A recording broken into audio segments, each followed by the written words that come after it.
L'actualité dominante dans les réseaux sociaux cette semaine reste ce visage.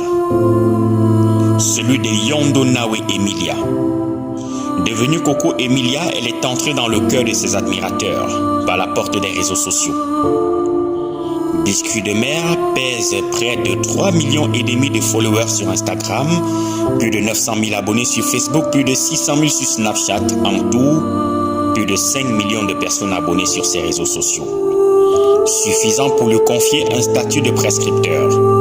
Suffisant pour en faire l'une des influenceuses les plus suivies du Cameroun, l'une des plus populaires de l'espace Afrique francophone avec un public à la tranche d'âge représentative de la dynamique démographique en cours sur le continent, l'Afrique.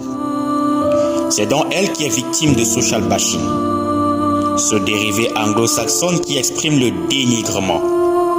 En contexte des plateformes numériques, le bashing c'est aussi se défouler en critiquant, en insultant, en colportant des mensonges ou des rumeurs sur quelqu'un. Son état de santé déchaîne les passions, comme si le secret médical et la notion de protection de l'intimité des personnes en situation de souffrance n'avaient pas foi dans l'espace public numérique. Comme si l'espace public numérique était un territoire sans loi ni droit. Et rire de l'état de santé d'une personne en situation de souffrance, caché derrière un clavier numérique, c'est passer outre les incertitudes du lendemain. La trentaine sonnée, elle est devenue malgré elle la risée des uns, le terrain de jeu des autres. Omettons le contenu de son carnet médical, regardons l'homme avec grand H. Coco Emilia a présenté des signes de dépression, comme beaucoup dans les réseaux sociaux. Elle est apparue dans les séquences de vidéos courtes, affaiblie moralement, affaiblie mentalement. Les images d'elle en situation de violence porteraient les germes d'une souffrance intérieure que des spécialistes appellent la dépression. Oui, la dépression.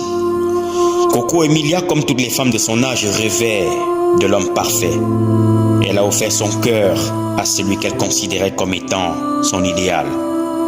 Son amour pour son homme est très rapidement devenu la fleur du mal. Le creux de ses joues illuminant son visage souriant au soir de l'union officielle avec son homme n'a pas tenu le temps d'une grossesse. En 8 mois, tout a basculé. Quelle femme n'en aurait pas souffert? À 30 ans, toute femme rêve de se réveiller dans les bras d'un homme. À 30 ans, toute femme rêve de voyage, de transmettre des valeurs à sa progéniture, de bâtir son avenir et celui de ses enfants. À 30 ans, les échecs de la vie sentimentale sont des pilules amères que la société, l'entourage, la famille peinent à avaler, surtout en Afrique. Elle ouvre donc les portes à la dépression. Oui, la dépression, ce mal peu connu sous les tropiques, peu diagnostiqué au Cameroun et en Afrique. Lisa T en a souffert, Clarisse Valérie en a souffert. D'autres en souffriront.